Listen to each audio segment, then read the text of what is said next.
Hey guys, Shrimp John coming at you with another Awaken Chaos Era video. Today's video, what we're going to be talking about is, you guessed it from the thumbnail, we're going to be talking about a Dragon 14 team that, it works. It works, and the best thing about it is it works without Gangelo. We're going to kind of talk about it, we're going to run through it. I tried to recreate it on stream tonight. I was able to pull it off. We got, it works okay on stage 12. You'll notice later in the video when I do, I'll simulate a 10 run just so you know what the odds are. And we'll kind of talk through it a little bit more as I show you the stats and what we're doing and give credit where credit's due. This is not my comp. I did not create it. Actually, Cramax, or Cramax, I don't know how to pronounce his name. I'm sorry. Actually is the owner of this composition. So I do want to give a shout out to him. I will have a link to his video down below. Obviously it's not in English, which is why I felt like we need to make these videos quickly. So that way we can circulate it to everyone else who's interested and wants to be able to farm the dragon.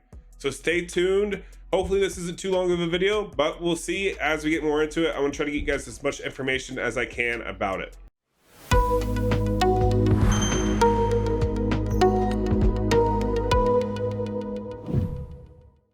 All right, so I want to go ahead and I want to go into quickly letting you guys know what this composition is. I'm sure a lot of you have probably maybe heard about this. It's going to be floating around really quick as far as the rumor mill goes. I know it's really big news right now in the Discord for a lot of people, and it should be, because I think a lot of complaint about this game that a lot of people have had, and even myself until I got a certain character, is I could not do a lot of the content. I could not do it all. I was able to figure out ways to do Witch of the Wind without Gangelo. And I did never figure out Dragon, honestly. I pulled the Gangelo, then I was able to do all the content, no problem. And it's just gotten easier. It's kind of like a cheat code. However, we have now figured out, and by we, I mean Kermax has figured out a comp. I think he worked with another member in his stream. And they figured out a composition for Gemini Dragon. Now, something we all know and have known for a while is Hulens could be super popular to use on this boss, because essentially you need to be able to stop the fury, and then once you hit the 50% HP threshold, you need to be able to like quickly take their damage. This is why Gangelo works so well, is because you can stack a lot of poisons by the time you get to that 50% mark, and the poisons do a lot more damage, right? So in theory, when theory crafting this, you really got to think about, okay, well, how is this going to work? And how is this going to correctly synergize? And you're like, okay, well, you know, if we have a Hulens can do no positive effects, which means the Furies can't get added as often. You know, we can get the no healing, which helps as far as keeping them at the same level. He has poison in his kit, so that could be really good. You pair him with a Santis. Okay, so that kind of gets the wheels and the cogs turning. And we've all kind of had that thought process. However, none of us really have the rest of the team to go with it. So we've already mentioned, you know, Santis and Hulens, and I feel like a lot of people knew this already, right? We already knew that this was the type of characters that were going to be needed, where you have a good poisoner, definitely like top tier poisoner, as well as another character who's an elite, but has a very unique kit that's made to like shut things down. Hulens is also extremely popular in a Queen of Tides composition, which I'm gonna do a video later on where I talk about that, and that'll be for Queen of Tides 12. It was the speed team I used to run. It was super helpful, and it worked well. So I already knew about Hulens, so that was no surprise. And honestly, so if we keep scrolling down here, you have a Yolanda showing up here. Even then, that wasn't a surprise to me, because Yolanda could be super impactful. Because right now I use her in my Queen of Tides to make my Queen of Tides go faster, because she gives a bonus turn to my Zatlux to help him get out of the stun lock and do a little bit more damage. So I know that Yolanda could be super impactful. So I'm also very, very surprised that this comp has caught on as fast as it has, that it's currently a quarter of the time being used. So this composition was just announced today, and it's already made it on the roster. And I don't recall seeing it here before, but you'll notice this is on stage 14. So a lot of people are using it and having success.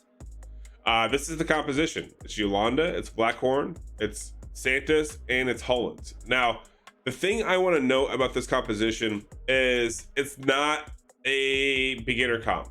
This is not something, if you are a casual player who has not farmed a boatload of Queen of Tides and has not tried to do a little bit of Dragon as it is, you probably aren't going to succeed on this very well.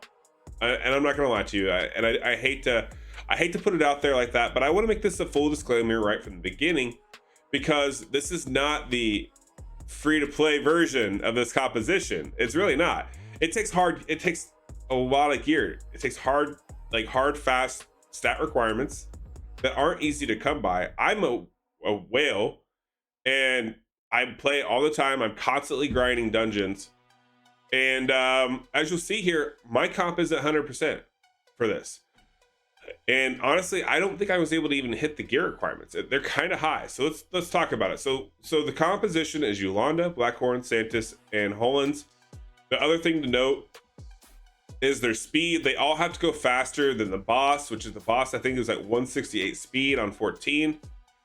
And Hulens has to go first. And the highest attack player has to be Santis. So that way Yolanda will give the bonus turn to Santis.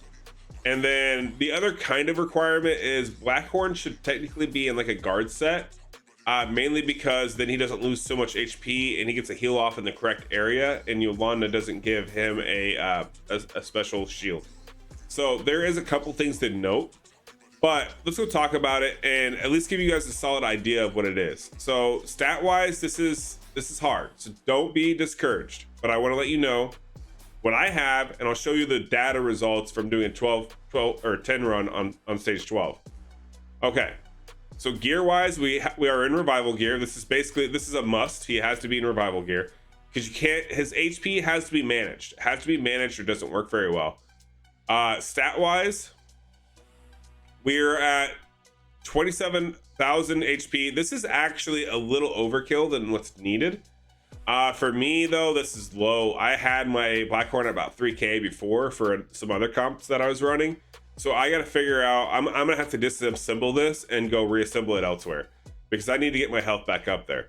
The defense is over 2k. I think really you need about 1800 to 15, or about 1500 to 1800 defense on him for this to work properly, just because he can't lose too much HP, so that's why he kind of has a higher defense requirement than the other characters. His speed is at 170. Like I said, it has to be above 168. His focus is too low. His focus is at 66.5. Ideally, this would be at like 125. So that way he would land his attack down on his A1. It's not exactly 100% needed to land. However, it helps. It helps the success rate, because what's going to happen is on round 6, he's going to enrage and is going to attack you 3 times. And depending on if you have guard set on Blackhorn or not, Yolanda may not proc the guard on him correctly. So everyone's going to die because they're going to be enraged. He's going to do a triple hit. Everyone's going to basically die, but the guard or the mercy spell is going to save us. And depending on how much damage everyone takes, they may not make it to that point. So the attack down is helpful. Is it needed? I don't think it's 100% needed, but a lot of people would suggest that it's definitely helps increase your odds of beating this one, and it'll lower your overall needed requirements for stats on your gear. So that's the stats for Blackhorn. The next one we're going to talk about is going to be Yolanda. Now Yolanda is super impactful on this because of her A2, which is going to give a turn member, grants a bonus turn to a team member at the end of the turn, as well as immune and attack up for 2 turns. The attack up it's okay. It's not really needed. It does help Santis do a little bit more damage as she's applying those poisons, but we're not looking for the attack up. The thing that we're looking for is the grants a bonus turn to a team member at the end of the turn. And we'll talk about that when we talk about Santis next. The other thing to note is her stats. Let's go look at her stats really quickly. Once again, she is in a revival set, which is needed.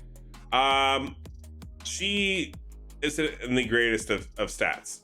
Honestly, I ran out of charms, but she made the threshold. So what we're looking for here on the rest of these characters is 20k HP, 1500 defense, above 168 on the speed, and that's really about it. That's what we have to have. So Yolanda meets that requirement. She's actually at well above. The defense, HP is good, speed is perfect. I mean, it's a little fast, to be honest, but it works well. Yolanda is actually in a very good position here, but she could be someone I could bring up and make her a little bit more tanky as well, which could potentially help with the survivability, because like I said, Round 6, you're going to probably have the enrage from all the poisons. So the tankier your team is, the more sustain they have, the better off they're going to last on that last battle, because that's where I fail. Okay, so let's go talk about basically the 2 prime champions that make this work. And we'll start with Santis first. Now, a lot of these stats, I didn't have to do a whole lot with my Santis because I already had her set up for Queen of Tides. And this was already like the minimum requirements for Queen of Tides. So this wasn't like this was anything new, which is great, right? Because you want to have these compositions that get built that you can use and synergize with all of your other dungeons without having to swap a whole lot of gear. The thing to note though is her attack. She has the highest attack in the composition, and this is because I want Yolanda to put that bonus turn on her. Her health is 20k plus, right? Like I said, minimum requirement. Her defense is just under. This needs to be 1500 defense or above, minimum.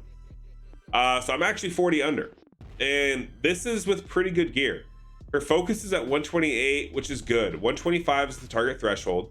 She needs to have that so she does not get resisted. She needs to land all of her poisons, and she needs to have an A5. She needs to be ascended to do this attack against enemies affected by poison. Apply an additional poison for 2 turns. She needs to be able to do this.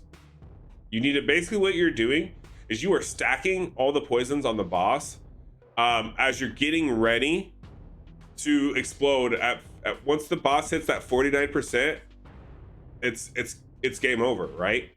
He's gonna enrage, and you're gonna hope that you have everything set up.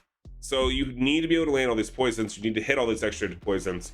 And the reason why she's so impactful is because her ultimate prolongs the duration of all poisons effects by 1 turn.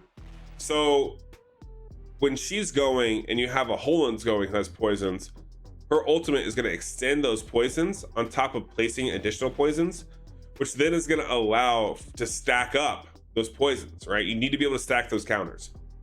But stat wise, she's okay. I need a little bit more defense, and I think this is probably part of the reason why this fails. Also notice the speed, it's above the boss. That's what's noticeable. All right, last but not least is Hulens. Now this is very, very important. Hulens has to go first in this composition. He has to be the fastest champion. I do not have the stats on Hulens. He is no bueno. And this is why this doesn't work 100%. His health needs to be minimum 20,000. His defense needs to be minimum 1,500. We are way off that mark. His focus is at 120. It needs to be 125 plus. The problem in this situation is he needs to be in revival gear. He doesn't have to be in guard gear, but it helps, especially because he's such a hard character to overcome that requirement of the HP. So he needs focus, and as you see here, I have a very good focus guard piece on him, but I need to get more HP here. With I could probably lose a little bit of the speed, but with a little bit more focus, we need to get a lot more defense, because the defense is so bad. It's so far off that he's just never going to stay alive.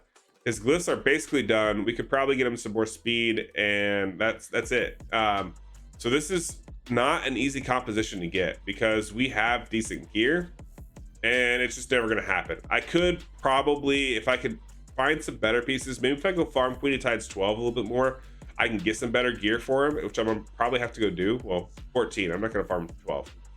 But if I can get him some more defense, maybe I can pull this off with a better win ratio. It's a little slower than my current composition, but still, it'd be nice to have the Hulens built, because I feel like if you can establish this Hulens at 20k HP, 1500 defense, 180-ish speed with a good focus, you're going to have a well-rounded Hulens for all future comps. So if you can hit those marks, you're doing really, really well in the game, and consider this like a gear check. But that's the composition. That's the heroes. Like I said, this is not a faint of heart composition. Let's go ahead and we will do one battle on 12. What I'll do is I'll do one battle on 12. Notice you have to use Gaia's Renewal and Shield and the Mercy spell. I'll talk about this while we're doing this run. I don't know if this one will win. I will do a 10 run, and we'll talk again a little bit later, so stay tuned for that. I won't actually have the recorded 10 run, but I'll pull up the results and I'll kind of talk about my overall thought process on this. Let's go ahead, let's do a single run on 12, and then we'll do a single run on 14. And while we're doing this, I'm gonna kind of talk you through it a little bit. So Hulens came in, he put no positive effects, right? Unhealable. So what that did for us is that allowed us to make sure that the Fury stacks didn't start pumping up and he didn't get any back heals, right? This also meant that as we're going through this, we're stacking up all those poisons, and notice the ticking is starting to happen. We laid the attack down there, which is helpful, because notice our health bars are pretty full. They're pretty full right now, and that's the kicker, is you really need to be going into this Fury mode with full health, because it's gonna get real very fast. So notice we're at 52% here. We just hit 49. That's the threshold you want to hit. So now we're gonna start, like, the damage is about to get real. The damage is gonna get real because we have we've broken the seal. He's below the 50% barrier. Our heal there was not high enough. That needed to be a much stronger heal, and unfortunately it's just not gonna cut it. This may fail. Round 6 is where this starts to get a little dicey, which is right here.